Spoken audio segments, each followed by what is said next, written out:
My daughter-in-law sent me a bottle of fancy red wine for my anniversary. The next day, she texted, "Did you like the surprise?" I replied, "Oh, I gave it to the pastor. He loves reds." She didn't answer for 5 minutes, then wrote, "You what?" I stared at that text for a long moment, my coffee growing cold in my hands. In 15 years of marriage to my son David, Jessica had never once given me a gift. Not for my birthday, not for Christmas, not even a card for Mother's Day. She always claimed she was too busy or forgot, leaving David to scramble for last-minute flowers from the grocery store. So when that expensive bottle of Cabernet Sauvignon arrived at my door yesterday with a note saying, "Happy 40th anniversary, Margaret, hope you enjoy this special vintage," every instinct I'd developed as a mother screamed that something was wrong. The wine looked expensive, the kind you'd find in those fancy restaurants Jessica loved to brag about frequenting. The bottle was heavy, dark glass with an elegant label I couldn't even pronounce. I turned the bottle over in my hands, studying it like it might reveal its secrets. Before we continue, comment where you're watching from and subscribe to the channel. We'd love to see how far our stories are reaching. Why now? Why this sudden generosity from a woman who usually looked at me like I was gum stuck to her designer shoes? My late husband Frank always said I had good instincts about people, and those instincts were telling me to be very careful. That's when I remembered Pastor Williams mentioning how much he enjoyed a good red wine during our conversation after church last Sunday. He'd been telling me about his upcoming retirement dinner and how his congregation was planning something special. Without really thinking about it, I'd grabbed the bottle and walked it over to the church. "Margaret, you didn't have to do this," Pastor Williams had said, his weathered face lighting up as he examined the label. "This is quite expensive, are you sure? Please take it." I'd insisted, and I meant it. Something about that wine felt wrong, felt dangerous, though I couldn't put my finger on why. I'm not much of a drinker anyway. Now, looking at Jessica's frantic response, I knew my instincts had been right. Normal people don't panic when someone gives away a gift. Normal people might be disappointed, maybe a little hurt, but they don't react with that kind of desperate urgency. My phone buzzed again. This time it was a call. Jessica's name flashed on the screen, and for a moment I considered not answering, but curiosity got the better of me. "Margaret?" Jessica's voice was strained, higher pitched than usual. "I just saw your text. You gave the wine away?" "Yes, dear, to Pastor Williams. He was so grateful." I kept my voice light, conversational. "It was very thoughtful of you to send it. But you know I rarely drink anymore. Not since Frank passed." There was a pause, and I could hear Jessica breathing heavily on the other end. "But did you taste it first? Even just a sip?" My blood ran cold. Who asks that about a gift? "No, sweetheart. Should I have?" No, of course not. I was just wondering if you liked the vintage. It's supposed to be very good." I gripped the phone tighter. "Jessica, are you feeling all right? You sound upset." "I'm fine. I'm just disappointed you didn't try it first. I spent a lot of time selecting that particular bottle for you." Since when did Jessica spend time selecting anything for me? Last Christmas, she'd given me a generic gift card she'd clearly grabbed at the last minute. The year before that, nothing at all. Now suddenly she was carefully curating wine selections? "Well, Pastor Williams will certainly appreciate it more than I would," I said, watching her reaction through her silence. "He knows so much more about wine than I do." "Right, of course." Her voice sounded defeated, almost hollow. "I should go. David's calling me." She hung up before I could say goodbye, leaving me sitting in my kitchen with a growing sense of unease. I looked around my small but comfortable home, the same house where David had grown up, where Frank and I had spent 40 beautiful years together. Suddenly, it felt less safe than it had that morning. I walked to my living room window and peered out through the lace curtains Frank's mother had made decades ago. The street was quiet, normal. Mrs. Henderson was walking her little terrier. The mailman was making his rounds. Everything looked exactly as it should, but something fundamental had shifted. My phone rang again, and this time it was David. "Hi, Mom. Jessica said you gave away that wine she sent you?"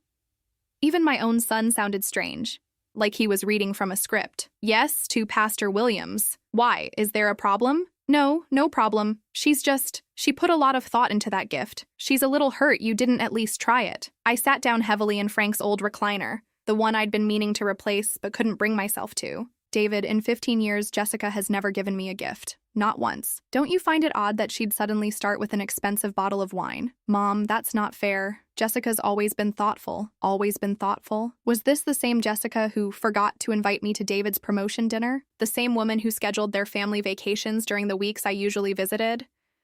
The same daughter-in-law who had gradually, systematically, isolated my son from everyone who cared about him? Of course, sweetheart. I didn't mean anything by it. I kept my voice gentle, but my mind was racing. Tell Jessica I said thank you again for thinking of me. After I hung up, I sat in the growing darkness of my living room, not bothering to turn on the lights. 40 years of marriage had taught me to trust my instincts about people, and every instinct I had was screaming danger. But danger from what? A bottle of wine? My own daughter-in-law? The thought that had been lurking at the edges of my consciousness finally pushed forward, demanding attention. What if Jessica hadn't sent that wine as a gift? What if she'd sent it for an entirely different reason? I thought about her panicked reaction, her desperate questions about whether I'd tasted it. I thought about the timing. How it had arrived just as Frank's life insurance money had finished settling, just as the house had been fully paid off, just as I'd become inconvenient. My hands shook as I reached for my phone and dialed Pastor Williams. Margaret, is everything all right, dear? Pastor, that wine I gave you today. Please don't open it yet. Margaret, is everything all right, dear? Pastor, that wine I gave you today. Please don't open it yet. There was a pause on the other end of the line. Pastor Williams had known me for 23 years, had officiated Frank's funeral, had watched me navigate the loneliness of widowhood with grace. If anyone would trust my judgment without question, it would be him. Of course, Margaret. May I ask why? I took a shaky breath. I'm not sure yet. Something about Jessica's reaction when I told her I'd given it away. She seemed panicked, desperate even. It wasn't normal. I'll put it aside immediately. Would you like me to bring it back to you? No, please keep it safe. I may need it later. I wasn't sure why I said that, but something told me that wine might be evidence of something terrible. The next morning, I woke with a strange plan forming in my mind. If Jessica was up to something, she'd want to know how I was feeling. She'd want to check on me. So I decided to give her exactly what she was looking for. I called David first, making my voice sound slightly weak, slightly confused. David, I'm feeling a bit under the weather today. What's wrong? Mom? His concern sounded genuine, and it broke my heart a little. My son wasn't evil, just blinded by a woman who had spent 15 years carefully isolating him from reality. Oh, just tired. A little dizzy. Probably nothing, but I thought you should know. Should I come over? Maybe we should call Dr. Peterson. No, I'm sure it's just one of those things. Maybe something I ate. I'll call you if it gets worse. Within an hour, my phone was buzzing. Jessica. Margaret, David said you're not feeling well. Her voice had that same strained quality from yesterday, but underneath it was something else. Excitement? Anticipation? Just a little off, dear. Nothing serious, I'm sure. What kind of symptoms are you having? The question came too quickly, too eagerly. Dizziness, mostly. A little nausea. Probably just a touch of something. Have you eaten anything unusual lately? Another rapid-fire question. Any new foods? Anything different? I paused, letting the silence stretch. No, I don't think so. Although... I let my voice trail off. Although what? Well, I did taste that wine yesterday before I gave it to Pastor Williams. Just a tiny sip to see what you'd chosen for me. It had an odd aftertaste. Sort of bitter. But wine often does, doesn't it? The silence on the other end was deafening. When Jessica finally spoke, her voice was barely above a whisper. You drank some of the wine? Just a sip, dear. Why? Was there something wrong with it? No, of course not. How much did you drink? Oh, barely anything. A tablespoon at most. Just enough to taste. I was lying, of course. I hadn't touched that wine. But Jessica's reaction was telling me everything I needed to know. And you're feeling sick now? A little, yes. Do you think they could be connected? I don't know. Maybe you should see a doctor. Oh, I'm sure it's nothing serious. These things pass. I kept my voice light, but I was taking mental notes of every word, every tone. You sound worried, Jessica. Is there something about that wine I should know? Of course not. I just care about your health, Margaret. We all do. We all do. Since when did Jessica care about my health? This was the same woman who had forgotten to mention David's surgery until after it was over, claiming she didn't want to worry me. The same woman who never asked about my doctor's appointments or how I was coping with Frank's death. After we hung up, I sat in my kitchen staring at my cup of tea, my mind racing. Jessica's reactions weren't those of someone who'd given an innocent gift. They were the reactions of someone who was expecting something to happen to me, someone who was disappointed that it hadn't. The phone rang again 2 hours later. This time it was David. Mom, Jessica thinks you should see Dr. Peterson. She's really worried about you. Since when is Jessica worried about my health, David? What do you mean? Your wife has never once asked me about a doctor's appointment. She's never inquired about my blood pressure medication or wondered if I was eating enough. Now suddenly she's deeply concerned about a little dizziness? Mom, that's not fair. Jessica cares about you. I closed my eyes, feeling the familiar pain of watching my son defend someone who was slowly destroying our family. Does she, David? Tell me one time in the past 5 years when Jessica has shown genuine concern for my well-being. She asks about you all the time. She asks if I'm still living alone. She asks if I'm managing my finances okay. She asks if I ever think about selling this house. But she's never once asked if I'm happy, if I'm lonely, if I miss your father. There's a difference between surveillance and caring. David was quiet for a long moment. Mom, are you saying Jessica doesn't care about you? I'm saying that yesterday she sent me an expensive gift, which was completely out of character. Today I'm feeling unwell, and she's more interested in my symptoms than in comforting me. And when I mentioned tasting the wine, she sounded terrified. Doesn't that strike you as odd? You're being paranoid. Am I? David, think about it. When was the last time Jessica spent any time with me that wasn't absolutely necessary? When was the last time she called just to chat? When was the last time she seemed genuinely happy to see me? I could hear him struggling with the questions because we both knew the answers. Never. Jessica tolerated me at best. And even then, only when David insisted on including me in their plans. She's busy, Mom. She has a demanding job. So do you. But you still make time for your mother. I have to go. I'll call you later to check on you. After David hung up, I made myself a sandwich and sat down to think. Jessica wanted me sick. More than that, she was expecting me to be sick. The wine had been meant to do something to me, something that would look natural, accidental. I thought about all the small incidents over the past year. The time I'd gotten violently ill after eating Jessica's famous lasagna at their house. She'd been so apologetic, so concerned, suggesting that maybe I was developing food allergies as I got older. The time their coffee had made me dizzy and nauseous during a visit. Jessica had insisted it was just strong, but I'd been drinking coffee for 70 years and never had that kind of reaction. How many times had Jessica tried to poison me? How long had this been going on? My phone buzzed with a text from Jessica. Thinking of you today. Hope you're feeling better. Let me know if you need anything. For the first time in years, I smiled while reading one of Jessica's messages, because finally, I understood exactly what kind of game she was playing, and I was going to win. That evening, I sat in Frank's old chair with a cup of tea and forced myself to remember. Really remember. Not the sanitized version of events I'd been telling myself for years, but the truth about what Jessica had been doing to our family. It started before she even married David.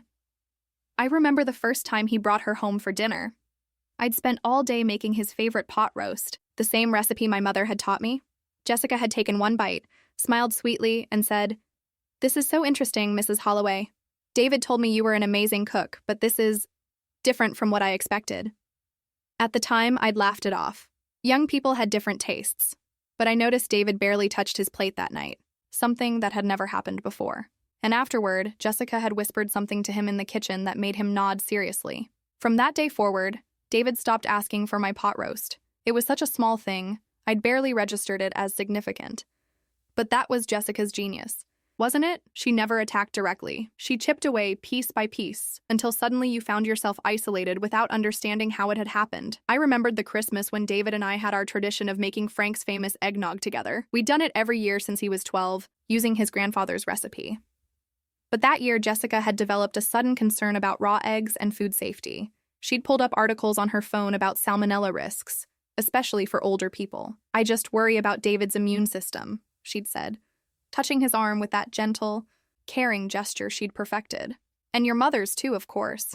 Maybe we could try that organic eggnog from Whole Foods instead." David had looked at me apologetically. "Maybe she's right, Mom. Better safe than sorry." We never made eggnog together again. Then there was the time I'd offered to babysit their neighbors' children when they were between nannies.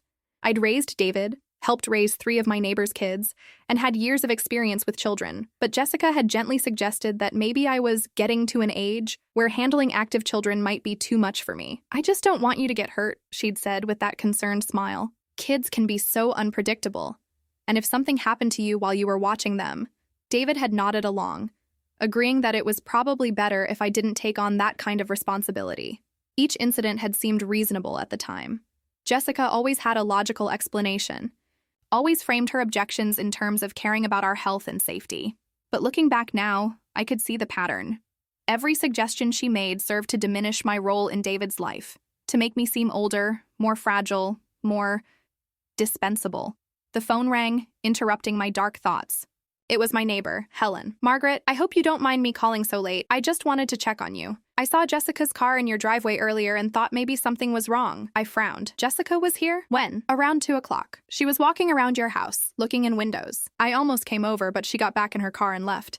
I figured maybe you'd given her a key to check on something." My blood ran cold. I'd been grocery shopping at 2 o'clock. Jessica had been at my house when I wasn't home, looking in my windows. "Why?" "No, Helen.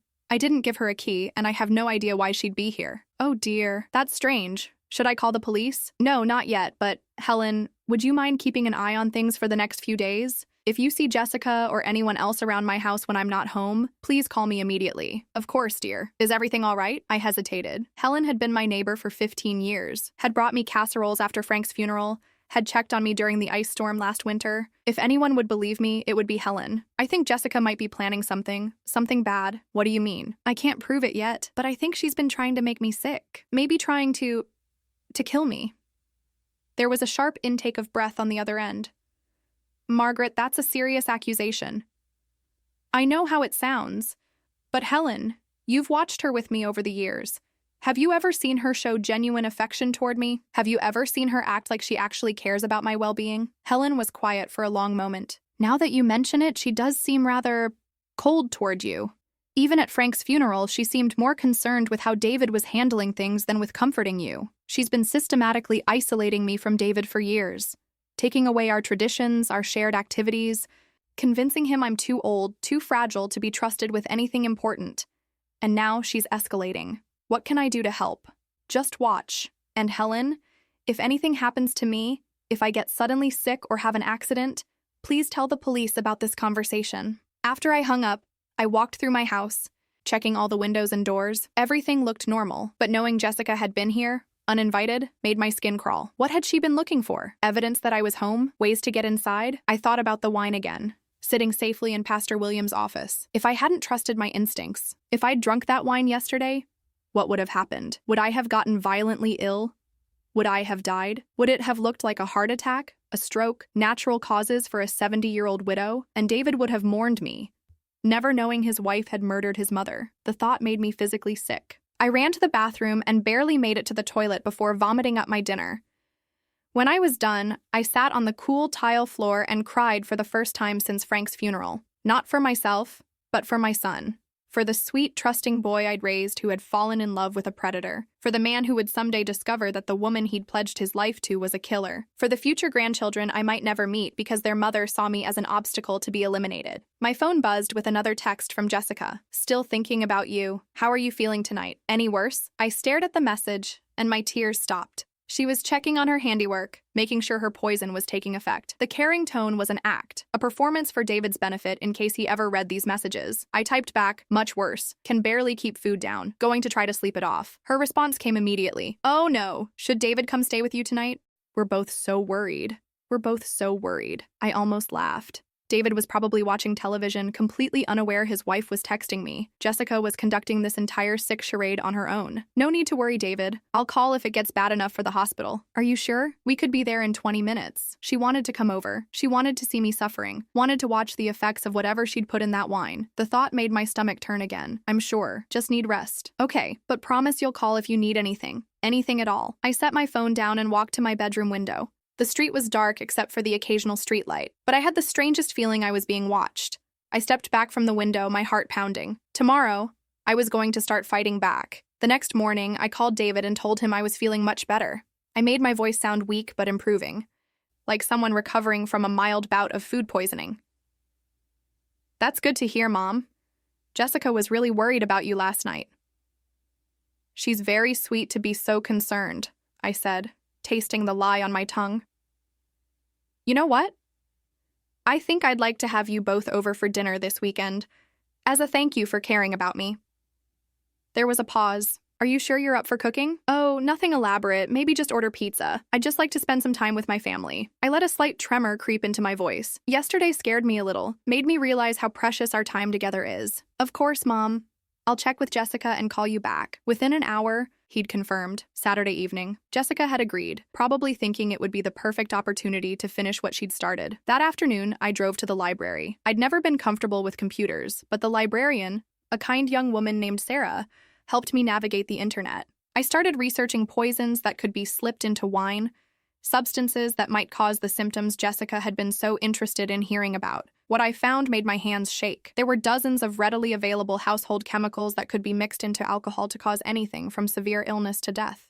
Many of them were nearly tasteless, especially when masked by the strong flavor of red wine. Some caused symptoms that could easily be mistaken for food poisoning or natural health problems in an elderly person. I printed out several articles and tucked them into my purse. Then I asked Sarah to help me research something else: inheritance laws in our state. What I learned made my blood run cold. If I died, David would inherit everything. My house, Frank's life insurance money, the small investment portfolio we'd built over 40 years of marriage.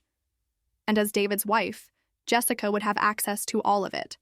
She could convince him to sell my house, to move somewhere far from the neighbors who knew me, to start fresh with their windfall. I drove home with a new understanding of exactly what was at stake. This wasn't just about Jessica disliking me or wanting me out of David's life. This was about money, a substantial amount of money that represented my entire life's work. That evening, Helen knocked on my door with a casserole. "I made too much tuna noodle," she said, but I could see the concern in her eyes. "Thought you might not feel like cooking after being sick." I invited her in and made us both tea. As we sat in my kitchen, I told her about my research, about the dinner I'd planned for Saturday. "Margaret, you can't seriously be thinking of having her in your house after what you've discovered." "I need proof, Helen. Right now, all I have are suspicions and a bottle of wine. If I go to the police or even to David with just that, they'll think I'm a paranoid old woman.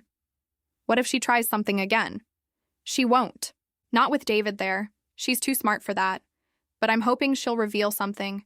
Say something that gives me the evidence I need." Helen looked skeptical. "What kind of evidence?" "I don't know yet, but people who think they're winning sometimes get careless. Sometimes they say too much." After Helen left, I walked through my house, really looking at it for the first time in months. This was what Jessica wanted.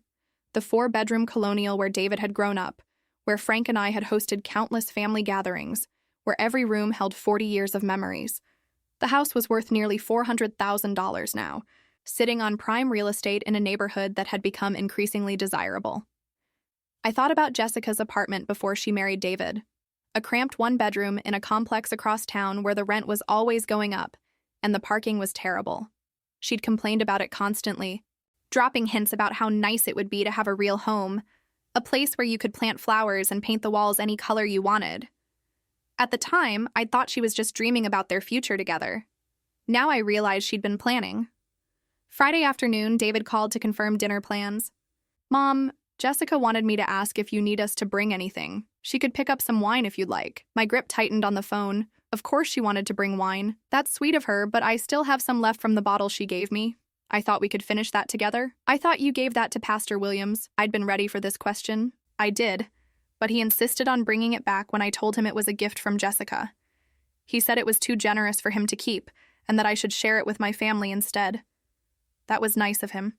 "Jessica will be pleased you're finally going to try it." Pleased. Yes, I was sure she would be. Sure. That evening, I called Pastor Williams and explained what I needed. He listened without interruption as I told him about my suspicions, about the research I'd done, about the dinner I'd planned. "Margaret, this is very dangerous. If you're right about Jessica, you could be putting yourself in serious jeopardy." "I know. But Pastor, I've thought about this from every angle. If I do nothing, she'll just try again, maybe with something that can't be traced, something that will look completely natural. At least this way, I have some control over the situation." "What do you need from me?" "I need you to test that wine. I need to know what's in it, and I need you to be ready to call the police if something goes wrong on Saturday." "Of course. I know someone at the state lab who can run tests discreetly, but Margaret, promise me you won't drink anything Jessica brings." "Nothing at all. I promise." Saturday morning. I spent hours preparing for the evening. I cleaned the house until it sparkled, arranged fresh flowers from my garden, set the dining room table with my best china. To any observer, it would look like a grandmother preparing to host her beloved family. But I also did other things. I called Helen and gave her the exact time David and Jessica would arrive, asking her to watch for anything unusual. I wrote a letter explaining my suspicions and sealed it in an envelope with Helen's name on it. leaving it on my kitchen counter where it would be easily found if something happened to me. And I hid a small digital recorder behind the fruit bowl on my dining room table. At 5 o'clock, I called Pastor Williams. "The wine tested positive for antifreeze," he said quietly. "Enough to cause organ failure in someone your size and age. Margaret, this woman was trying to kill you." I closed my eyes, feeling sick despite being prepared for this news. "Can the lab results be used as evidence?" "Absolutely. I'm calling Detective Morrison right now. He's a member of our congregation, and I trust him completely." "Not yet," I said quickly. "Let me get through tonight first. If Jessica thinks she's gotten away with it, she might incriminate herself further." "Margaret, I really don't think, Pastor, I need to do this, for David's sake. He needs to see who she really is, or he'll never believe it. He'll think we're all conspiring against her." As I hung up, I heard a car pulling into my driveway. Through the window, I watched David and Jessica walking up my front path. Jessica was carrying a bottle of wine and smiling that perfect smile she'd mastered over the years. I smoothed my dress, checked my appearance in the hall mirror, and opened the door to welcome my son and his wife into my home. "Hello, darlings. Come in, come in. Jessica, you look lovely as always." She kissed my cheek, the picture of a devoted daughter-in-law. "How are you feeling, Margaret? You gave us quite a scare this week." "Much better. Thank you, though I'm still a bit tired. Age, I suppose." As they settled in the living room, Jessica's eyes kept drifting toward the kitchen. "I brought another bottle of that wine you liked so much. I thought we could open it with dinner." "How thoughtful, but I was actually hoping we could finish the first bottle together. You went to so much trouble to select it for me." Something flickered across Jessica's face, too quick for David to notice. "Of course. Whatever you prefer." Dinner started pleasantly enough. I'd ordered pizza from David's favorite place, the same restaurant where we'd celebrated his high school graduation 20 years ago. Jessica picked at her slice, making small talk about her job, her yoga classes, the vacation she and David were planning. I watched her carefully, noting how her eyes kept drifting to my wine glass, how she seemed distracted despite her cheerful chatter. She was waiting for something to happen, expecting me to start showing symptoms from the wine I'd supposedly tasted days earlier. "Mom, you're barely eating," David observed. "Are you sure you're feeling okay?" "Just a little nervous, I suppose." I dabbed at my mouth with my napkin. I wanted tonight to be perfect. It's so rare that we all get to spend time together like this. Jessica's smile tightened almost imperceptibly. "We should do this more often. Family is so important, especially as we get older." As we get older, even now she couldn't resist the subtle digs, the gentle reminders that I was aging, becoming more vulnerable. "You're absolutely right, dear. In fact, I've been thinking about that a lot lately. About family, about the future." I reached across the table and patted David's hand.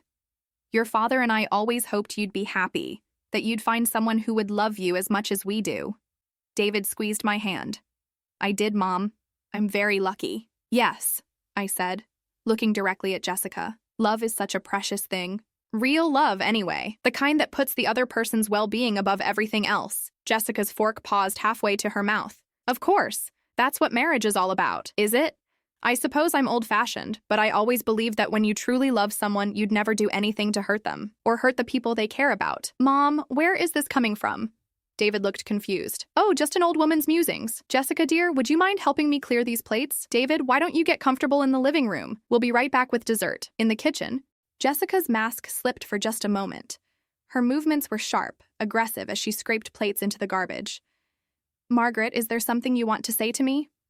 I continued loading the dishwasher, keeping my voice light. "What do you mean, dear?" "You've been making strange comments all evening. About love, about hurting people." David's starting to notice. "I'm sorry if I've been unclear. I suppose I'm just feeling sentimental.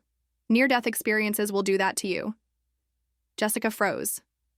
"Near-death experiences?" "Oh, yes. When I got so sick after tasting that wine you sent, for a while there, I thought I might not make it." I turned to face her, studying her expression. "The doctor said it was a good thing I only had a small amount, or it could have been much worse." "You went to the doctor?" "Of course. When you get to my age, you can't be too careful about these things. They ran all sorts of tests. I let the words hang in the air, watching Jessica's face grow pale. The strangest thing, though, the doctor said my symptoms were consistent with some kind of poisoning. Jessica's laugh sounded forced. Poisoning? That's ridiculous. You probably just ate something that disagreed with you. That's what I thought at first. But then I remembered that odd taste the wine had. So bitter. Almost chemical-like. I opened a cabinet and pulled out the wine bottle Pastor Williams had returned to me. I saved the rest of it. For sentimental reasons, you understand. It was such a thoughtful gift. Jessica stared at the bottle like it was a snake. You kept it? Of course. Though I haven't had the courage to try it again after getting so sick. Maybe tonight we could share a glass? For old times' sake? I don't think that's a good idea. If it made you sick before, but you brought another bottle, didn't you? Same vintage, I assume? I smiled sweetly. We could compare them. See if there's any difference in taste. Jessica backed toward the kitchen door. I should check on David. In a moment, dear. First, I have something to ask you. I set the wine bottle on the counter between us. Why did you try to kill me? The question hung in the air like a physical presence. Jessica's face went through a series of expressions: shock, fear, and finally, cold calculation. I have no idea what you're talking about. The antifreeze in the wine, Jessica. Did you really think I wouldn't figure it out? For a long moment, we stared at each other across my kitchen. Then Jessica's expression changed completely. The mask of the caring daughter-in-law disappeared, replaced by something hard and predatory. You can't prove anything. Can't I? The wine has been tested. The results are quite conclusive. No one will believe you. David certainly won't. A paranoid old woman making wild accusations against his loving wife? Please. You're right. David wouldn't believe me. That's why I needed you to confess. Jessica's eyes narrowed. What are you talking about? I reached behind the fruit bowl and pulled out the small recording device, holding it up so she could see the red light blinking. I'm talking about this conversation, Jessica. Every word of it. The color drained from her face. You're recording me? I had to. You see, I know exactly what you are. You're a predator who married my son for his inheritance prospects. You've spent 15 years isolating him from his family, from his friends, from anyone who might see through your act. And when you realized I wasn't going to die conveniently of old age, you decided to speed things along. Jessica lunged for the recorder, but I was ready for her. I stepped back, clutching it to my chest. David! I called out loudly. Could you come here, please?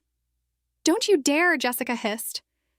If you play that recording, you'll destroy his life. He loves me. He loves the woman he thinks you are. But you're not that woman, are you? You're someone who puts antifreeze in wine bottles and sends them to elderly widows. David appeared in the doorway. Mom, what's going on? You both look upset. I looked at my son, this man I'd raised with such care and love, and my heart broke for what I was about to do to him. But I couldn't protect him from the truth anymore. David, I need you to sit down. There's something you need to hear. Margaret, don't do this, Jessica pleaded, her voice breaking. Please, we can work something out. The only thing we're going to work out is how long you'll spend in prison. I pressed play on the recorder, and Jessica's voice filled my kitchen. Why did you try to kill me? I have no idea what you're talking about. The antifreeze in the wine, Jessica. Did you really think I wouldn't figure it out?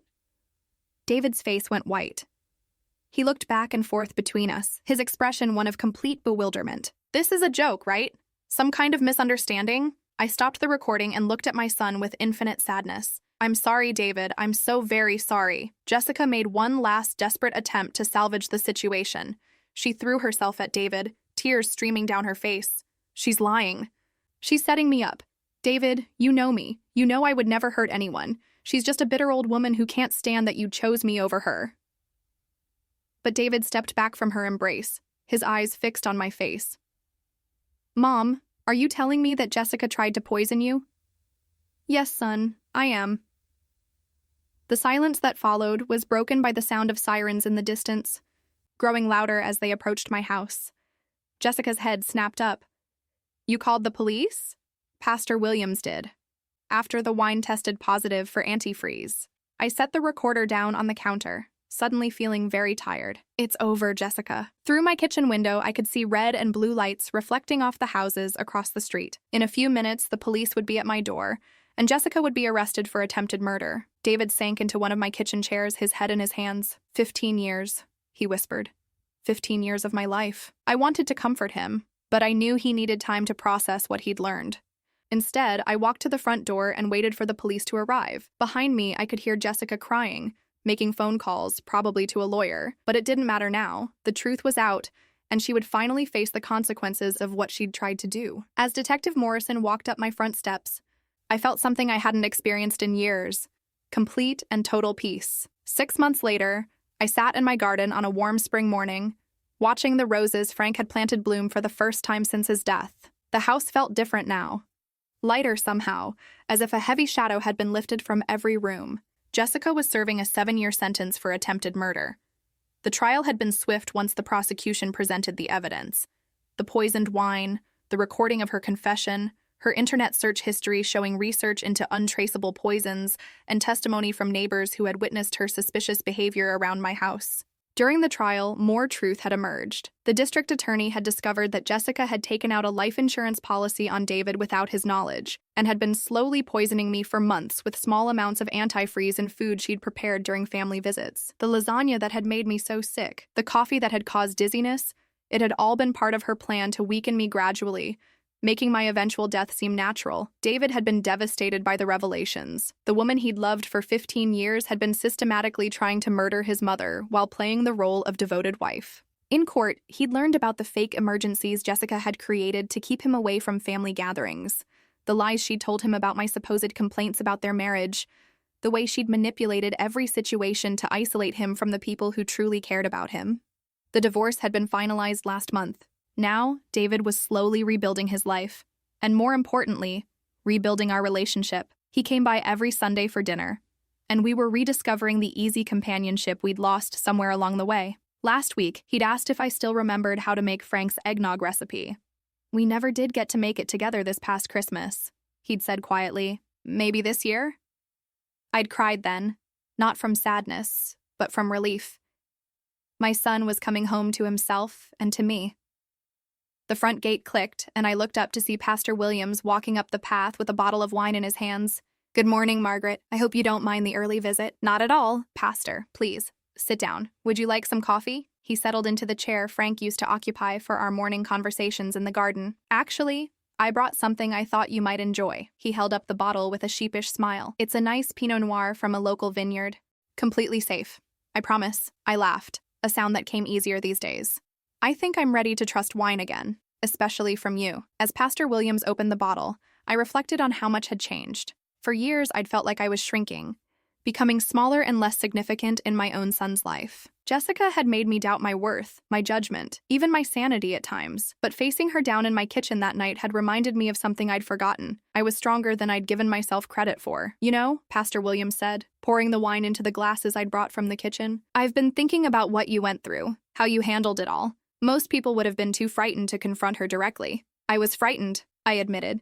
Terrified, actually. But I realized that living in fear was worse than facing the truth, whatever the consequences might be. "David's lucky to have you. We're lucky to have each other."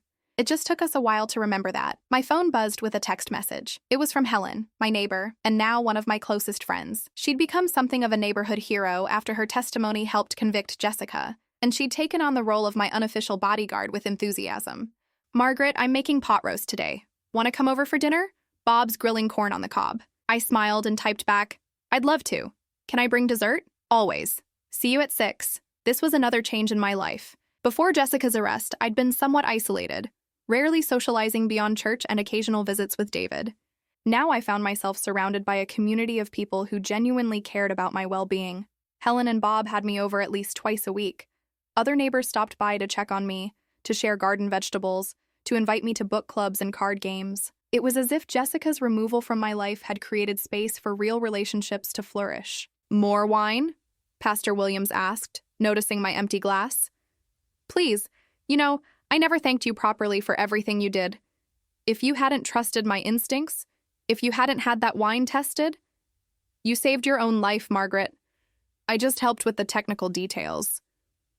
He refilled my glass and settled back in his chair. "Have you heard from any of Jessica's family?" I shook my head. "They've all distanced themselves since the trial. Apparently, they claim they had no idea what she was capable of. Whether that's true or not, I suppose we'll never know. And you're okay with that?" "I'm okay with all of it. Jessica made her choices, and now she's living with the consequences. I don't need apologies from people who enabled her behavior, and I don't need closure from her. I have something better." "What's that?" "Peace. For the first time in 15 years, I can go to bed without wondering what Jessica is planning, without worrying about the next way she'll try to hurt me or manipulate David. I can drink a cup of coffee without wondering if it's been tampered with.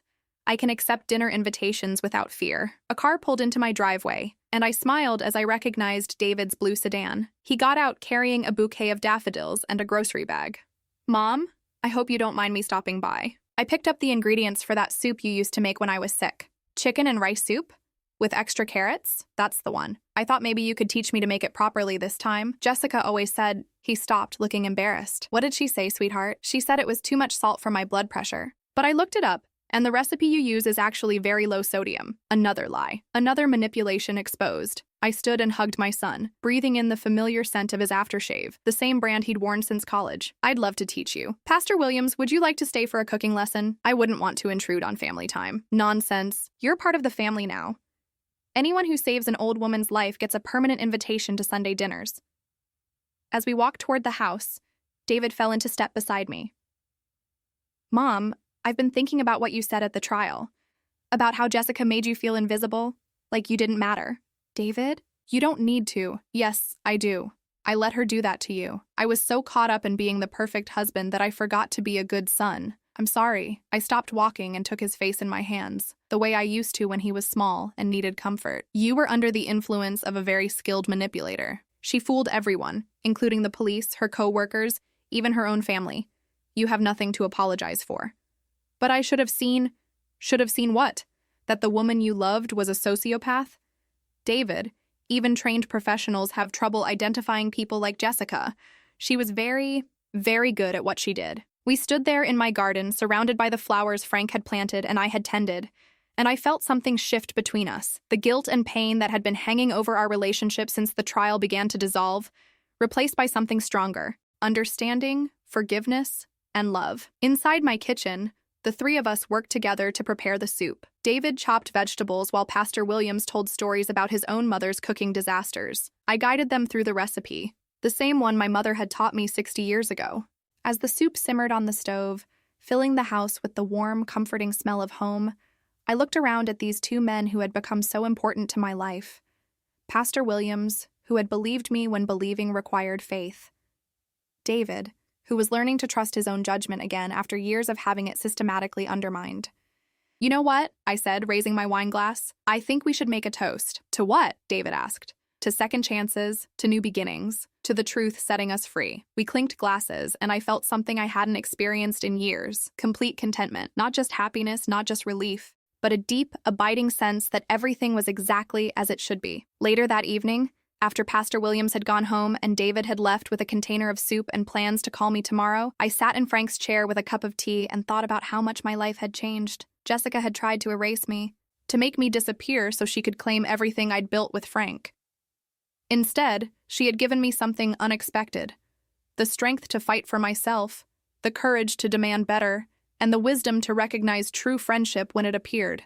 I was 70 years old, and I was just beginning to understand who I really was. Outside my window, the streetlights came on one by one, casting gentle pools of light along the sidewalk where I'd lived for 40 years. This was my home, my neighborhood, my life. And finally, it was truly mine again.